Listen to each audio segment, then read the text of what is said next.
Hey everyone, today we're going to be talking about solopreneurship versus working with real team, with like people on the ground and in an office and have people next to you and all the overheads and all the shit that comes with it, but also all the upsides that come with it. But we're also going to be talking about the solopreneurship, the working from your laptop, working while you travel, working just yourself with a couple of virtual assistants and doing kind of the virtual work lifestyle. So we're going to be talking about both of them because I have been in both worlds. I have been the solopreneur for a long time, for years, and I now have a big office with a big team and people that work with me and help me on the way. So there's been both ways, right? So today I want to be talking about the cons and the pros and the cons, kind of for both sides, to give you a little bit of a different perspective than all the other people that sell you, passive income courses and teach you that the laptop lifestyle is the only way and the greatest way and so much better than having a job, right? So I want to go through both of those sides and just give you my experience on what was better, what was worse. There are pros and cons in both worlds. So make sure you stick to the end of this video. Also make sure that you leave me a comment below which one is the best way for you. Do you rather want to have the freedom of working by yourself from the laptop, from whenever you want to, wherever you want to, and have maybe virtual assistants that help you here and there?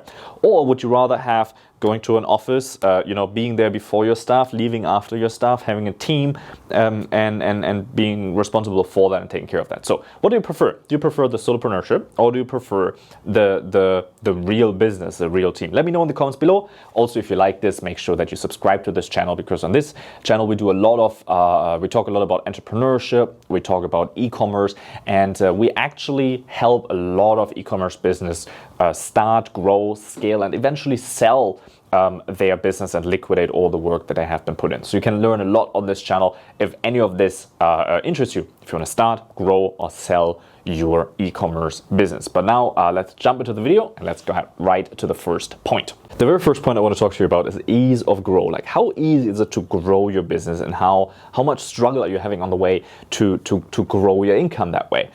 So obviously I am a little bit biased, and you will find out throughout this video what I'm biased for eventually. And I hope you argue with me in the comments and give me a point against it. But the very first thing is growth. So I want to tell you a story. We were on the phone the other day with Empire Flippers. Empire Flippers is a company that sells businesses, right? So we have a lot of people that we guide through the whole journey of growing the business and then eventually selling it. So we help people do that. We also actually have two businesses right now that are our businesses that we are putting up for sale. That are two Amazon businesses. So we're talking with them and we're like, look, so what's the typical seller look like, and what's a typical buyer look like on your platform? And they say, okay, the typical seller is an Amazon seller that is by himself, that has virtual assistants that help him with the job, and that is struggling. So they want to sell it because it gets just too much for them. Like, eventually you can only juggle so many pieces, right? You need to control your supply chain, you need to make sure your sales are going, you need to make sure that your ads are running, your PPC campaigns, you need to make sure that you comply with everything, you need to keep your reviews up, you need to monitor. So there are some things going on. You can do it by yourself, right? But you can only do it to a certain extent. You can only do it to a point where people always go to the point where they're like, okay, it worked with the first product, now let me do the second product, the third product. And they add this, and the issues just add up with that. So the supply chain issue, maybe you didn't have that in the first time. You're like, oh, that's easy, I'll do a second thing. And then all of a sudden you have an issue on your supply chain, or you have whatever issue you have. And then you can only juggle that much, because all of a sudden now you move from, okay, I'm sitting on my laptop and I'm checking in on my stats, to, oh, I'm going nuts. I have to stay up all night, and my Chinese supplier isn't answering, and I have to go through all of this. So people get to the point where they're like, now I want to sell my business. I've had enough. I've grown enough. Now let me sell it. Let me do $300,000 on a sale, or $400,000 on a sale, right? Now the people that buy these businesses, those are people that have a setup, a proper business setup. They have a team that takes care of supply chain and sourcing. They have a team that takes care of advertisement. They have a team that takes care of the day-to-day operations, of the reviews, of giveaways, of making sure you keep ranked. They have a team of product research and doing things like this, right? So these guys are buying up those businesses and just put these products that are already proven and built up to a certain extent. They just put these into their system, right? So this is the difference. For the solopreneur, you can only juggle that much and you can only go so far with virtual assistants here and there. They come in and they're like, oh, it's easy. If we have a supply chain issue, this team takes care of it. If PPC, we have an issue there, these guys take care of it, right? So there's always a part of their business that takes care of this where they don't need to do it, where they couldn't, like as a solopreneur, if they had only VAs, they couldn't do that. So the result of that is they buy a business for $300,000, and after a year they sell it for $1 million. Because they've just fixed the supply chain and added 2 products to this. Or they just fixed the issues because they can focus on these things. They can focus on each issue while they're still able to grow, right? While they're still able to add businesses and add products and add things to that. So this is just the ease to grow. Like it's so much easier to grow if you have a real team and people that sit next to you. It's a tremendous difference having someone that you need to wait for a reply on the phone or that's in a different time zone, or you have someone sitting next to you. It's like, hey, look, we had this issue here. Can you quickly call the supplier and make sure? Okay.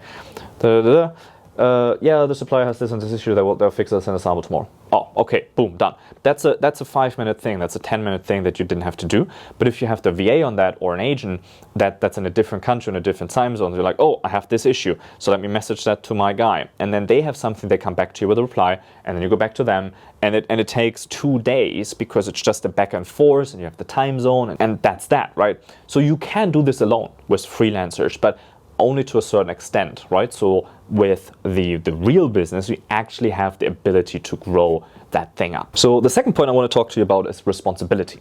So when you're working on by yourself and when you're working on your own, there's only so much you need to take care of, and there's only so many issues that you have with people, and only so much that you're responsible for, and so much you need to do. Like you don't need to have worry about all the payrolls, getting all people. Like, what if you can't pay the people? What if, you have all these issues that you're thinking about? What if I have to take responsibility for this? I have to take responsibility for my staff. I have to take a responsibility of the salaries. I have to take responsibility for paying my office rent and my duties. And I need to take care of my taxes and all of this stuff, right? You're thinking about that. And it's like, that's the responsibility part. So if you're working on yourself on your laptop, that's absolutely something you don't have to worry about, right? Because it's just you, it's a freelancer. If they don't perform, you switch them out. Like there's no social insurances you need to pay. There's no family you need to feed, It's the freelancers are working with multiple people. Like it doesn't matter if you fall out of the picture, right? So the whole, like you don't have to carry all that responsibility, right? And for me personally, that works because it's easy, right? But it's also a little selfish, to be honest, because if you have people that working with you and you have to take care of them, yes, that's responsibility. But also if you're working by yourself, eventually you have to take responsibility. You will have to take responsibility for your family. You'll have to take responsibility for your parents. You'll have to take responsibility for the people around you, right? So that is all something that you need to carry responsibility for anyway. So, and especially when you get older, there is responsibility you need to take. So for me personally, it is much easier if I can grow my business to a substantial level where I have a team supporting me with all the challenges. I have a much more stable side on that and much more stable income at a point where I wouldn't have as a solopreneur, where I would be, look, I'm responsible for my family. I'm the solopreneur. I can only grow this far and take out this much. So if nothing happens, it's good, it's great, right? But what if you have to pay a medical bill? What if your parents have to go and you have to pay the, how's it called, the elderly home or whatever it is, right? What if there's COVID and something happens, right? There are always things you don't account for. There are things we don't know. There are things we don't think about, right? So you have that responsibility to your own people anyway. So for me personally, I rather take on more responsibility for the team and for the people and start to become and grow to a leader and learn how to do that, but have a much more higher chance to grow so that if something happens to the people around me, I can actually supply them with the finances that I need. Because in the end of the day, it's all about the money. Like in the end of the day, money can solve a lot of things. Money cannot heal you. Money cannot, like if you're sick, there's only so much you can do. But you can afford a better treatment, or you can actually afford a better care, right? So these are all things that you need to take into consideration when you think about, oh, but I don't want to take on all this responsibility of needing to pay payrolls and all of that kind of stuff. So the next point is something I want to talk to you about that you can probably relate to, right? And this is a point if you have ever run any kind of e-commerce business, if you have run anything online, if you've run a Facebook ad, if you have done anything like that, you know that you might have encountered some issues, right? So you're planning like, okay, I just need to set up the ad and I can go live and we're good, right? And you have all of this where you think, oh, this is going to be so simple and so easy, and we can just, get the ad up, get it out there, get it rolling, and we're good, right? Then we can scale up and make some sales. And I'm sure that you had this point before if you're working in an online business. So I also know that you probably had the point where you're like, okay, this is easy. I just need to quickly put the code on my website, right? And then something happens and you put the code on your website or your shop or your Shopify store and everything crashes, everything falls apart. Or like, oh, I just need this plugin for my WordPress site, and you do it and then it crashes and falls apart, right? Now that happens more often than we think and more often than we like, obviously. So when that happens, I used to spend days fixing this because you have to Google the solution and you're on YouTube finding like how can you fix the issue, and you spend so much time going over that. This is when you're solo, right? You think, oh, this is easy, this goes simple, but you are the one that's on you. You have to fix the issues. You have to be the one responsible to making the research. You have to learn new things, right? You become more skillful, right? That's a good thing. So you become more skillful and you learn more. But imagine you had someone here that's sitting next to you, and when you have an issue, you can just text them or tell them like, look, I have this issue, somehow it's crashing my website, can you fix it? And then the guy, because he's a programmer, he sits down and he goes, okay, done. Right? So this is such a huge thing. I always wanted that. I always wish like, man, I wish I could just go to someone and do this. But these programmers are freaking expensive, right? It's really expensive to hire a guy like this. If you find a freelancer, then they have then they need 3 days to fix it too, because they're not taking you on right away, or you need to pay them a lot of money to do this. So, but this comes back to the growth potential. Now, let's say you have that. And people always have this backwards. They think, oh man, it's so expensive to hire someone, I cannot hire someone. But it's the opposite, because you hire someone first and that enables you to make more revenue. Because now you're not for 3 days fixing issues, but you have someone who can do that. And because of that, you will come across more opportunities that you can feed him, that you can take on more revenue into your business. So it's actually what you think is going to cost you money to hire these people is actually going to earn you money. The more people you can have, the more revenue you can actually earn and bring into your business. And this is the difference again, solo versus, having the team. In theory, it sounds so clear. Oh, I do the solo thing, everything's going well, I just need to put up that funnel, I just need to put up the Shopify store, I just need to change the pictures, and it's all just this little thing, right? But if you've ever done anything like that, you know that Facebook sometimes just says fuck you and closes your account for no reason, right? So how do you deal with that? If you have to deal with it yourself and you've never done that, it can take you weeks. I had a Facebook account that was actually closed for 2 years because I didn't know how to handle it, right? Then I was working with someone who actually knew how to do it, and obviously there was a salary, right? But he just fixed it in a week, and I couldn't advertise for 2 years, right? And this is what kills the growth for you, and this is what kills the potential revenue. Let's speak about freedom, because freedom is actually the thing that you're all in it for, right? You want to have the freedom to work from home, you want to have the freedom to not needing to commute, and you want to have all of that. So if you're working solo, and if you're working, let's say, from a coffee shop, that's great. You can do that, right? You can just have the freedom to work from the coffee shop that you like, or you can go where you like. You can work from the beach, or you can work from your car on your trip, and that's cool, right? That's the freedom that everyone's looking for. So as a solopreneur, this is pretty cool because you can do that. You can decide, oh, today I want to go to another city, and you drive over and you just do your work there, and that's cool, right?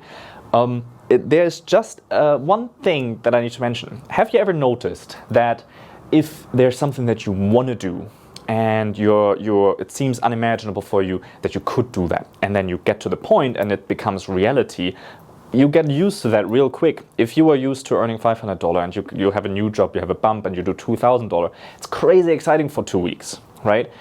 And it just becomes normality. It just becomes your everyday and your reality because you just spend the money differently, right? That's just one example. But it's the same with being able to work from home or being able to travel or being able to go to different coffee shops. I also thought, man, I can go to different parts of the city and I can see things. I can go here and there. And I ended up going to the same fucking places all the time. So I could just go to an office. You know, it's the same thing because eventually it just becomes normality and reality. So if you're working from home, that was always the thing, right? People's like, man, I wish I could just work from home. The reason is, hey, I don't want to be working from an office. I don't want to commute, right? So I want to work from home. Well, now you're working from home. How is that, right? How is that being a lockdown? How do you like working from home? Not so great, right? And it's the same thing. It was such a like, oh man, I wish I could work from home. Look, now it's the same thing with working from a coffee shop. It's the same with working from whenever you want to. It's the same with working from like whenever you want to. It's the same thing. You will get used to that really, really, really quick. Working from a beach, you will still sit there and work and look at other people that have made so much money that they don't need to work anymore, or that they have a big enough team that does all the work for them. And they are spending their time real good there. They're not buying the cheap beer, they're buying the cocktails. They're spending their money because they have it now, right? Because they have a team that produces enough money for them.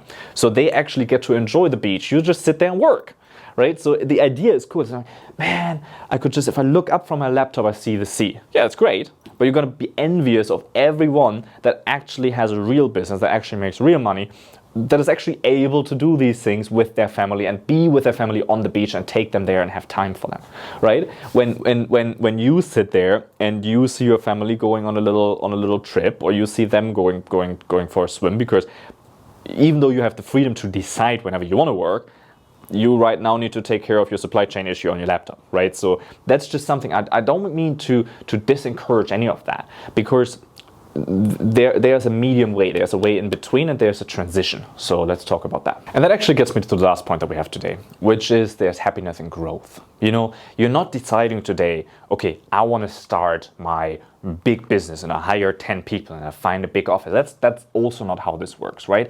But I just want to tell you, like, I don't mean any of this to be disencouraging. I don't mean any of this to crush your dreams and say, oh, like, I always wanted to work for myself, but it doesn't sound so good. Look, I just want to be honest and real with you. That's what we do here on this channel, right? So if you like that, hit a like. If you don't like that I'm spoiling your dream, hit a dislike. Whatever you do, just give me something or leave me a comment below on that.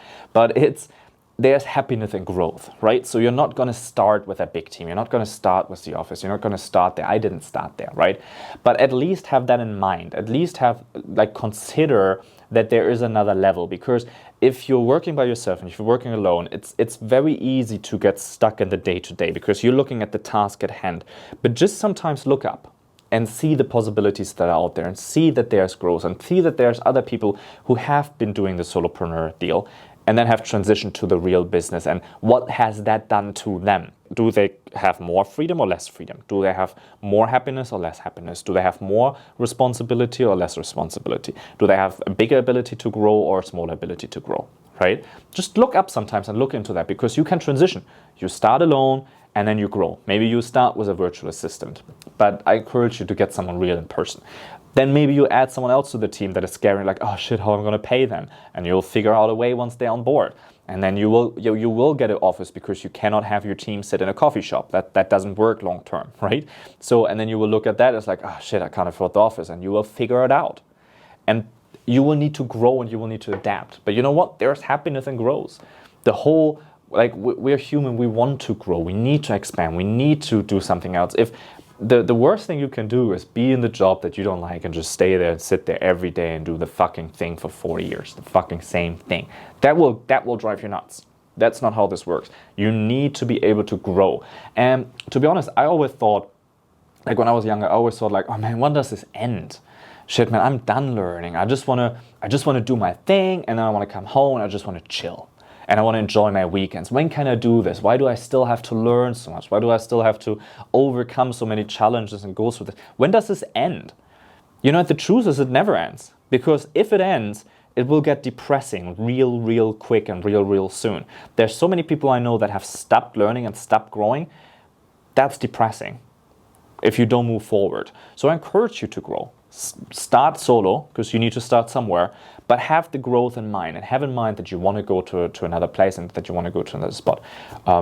With that, I will finish it off. Leave me a comment below what you think about that, if I was too biased, if I crushed your dream, or if you agree with that, if that's something that you might aspire to do. So leave me a comment below, and I'll chat with you there. See ya.